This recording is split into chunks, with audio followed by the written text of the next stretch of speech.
come and collect the bid bond for Shobika, specifically from EACC. I want to know, when did the other 16 companies get their bid bonds from EACC? Did they get it at the same date that the former witness indicated that he waited for 5 hours from EACC, or did they get them from EACC at a variable date? Then lastly, Mr. Speaker, the counsel for the Deputy President has heavily relied on the Senate report.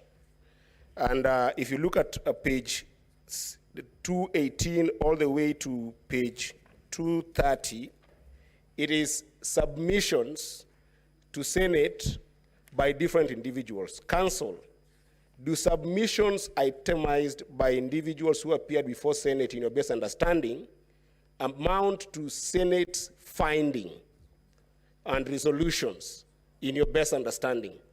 And what do you make of page 275 of Senate recommendations and not findings? Because you did indicate to this House that those were Senate findings. Are they findings, or are they submissions of individuals to the Senate of Kenya? Thank you, Mr. Speaker. Senator Mungatana.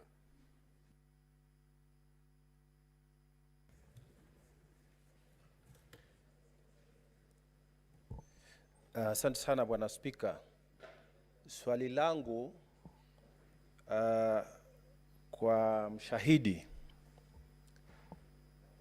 Umeelezea bunge la Senate ya kwamba wafanyikazi wa serikali hawakubaliwi kuchukua pesa kama zawadi. Lakini wafanyikazi wa serikali wanakubaliwa kuchukua zawadi aina nyingine. Na tena ukasema katika EACC kuna orodha ambayo mnaorodhesha kila kitu ambacho kinachukuliwa na mfanyikazi yoyote wa serikali. Tunajua kwamba makamu wa rais amekuwa mbele ya Kenya nzima akasema amepata ng'ombe kutoka kwa marafiki zake wa bonde la Ufa kama zawadi. Mimi nataka kukuuliza na uelezee hii bunge yetu ya Senate. Je, uko na orodha ya yote ya hizo ng'ombe za maziwa ambazo zilipatikana, ambazo anasema aliziorodhesha? Hiyo ndio swali yangu kwako. Asante. Senator Jesang Alan.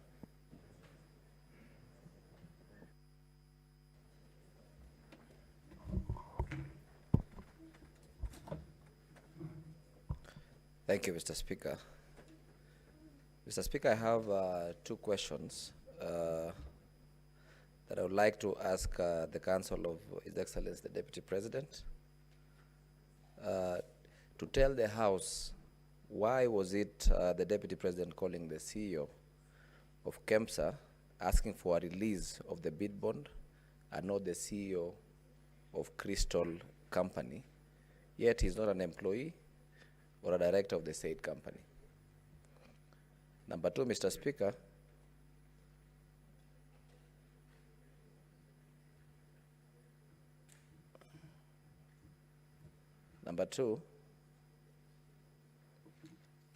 I equally want to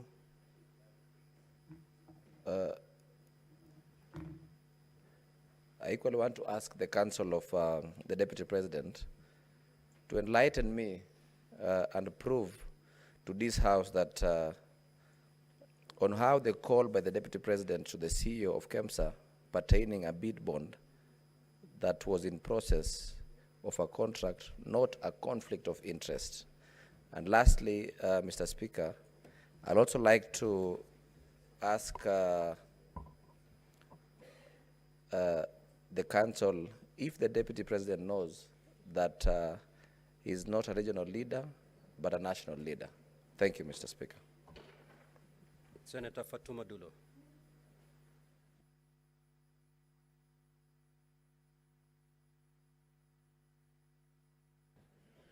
Thank you, Mr. Speaker. My question is to the DP's counsel.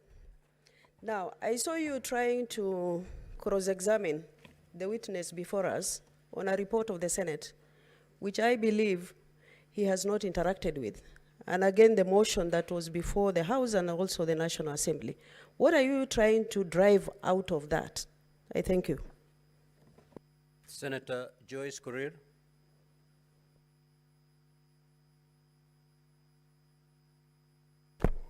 Yeah, thank you very much, Honorable Speaker. My question is, I wanted to know what informed the extension of time, the change of dates from the extension of time from during the procurement process. Thank you. Senator Karungo.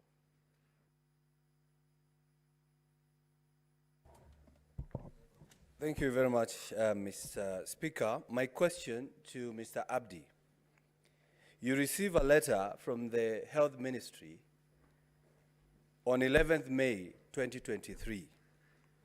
Then in your wisdom, you replied 16 months later, when the CS has even left the office. My question, and that is 5 months after the Senate looks into the issue and comes with a report. Are you part of the conspiracy?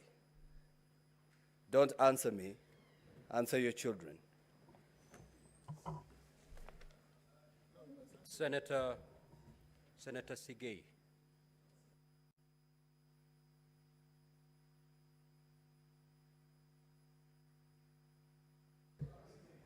Honorable Speaker, the question I intended to ask has already been asked by my colleague, Senator Mungatana, so I do not need to waste the time.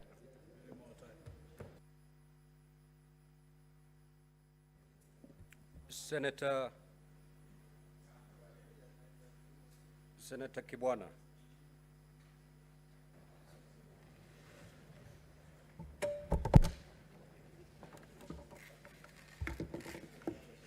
And honorable senators, you know, when you're given an opportunity to seek clarification or ask a question, it is not a moment to get a TikTok clip. Please, this is a very serious matter. Proceed.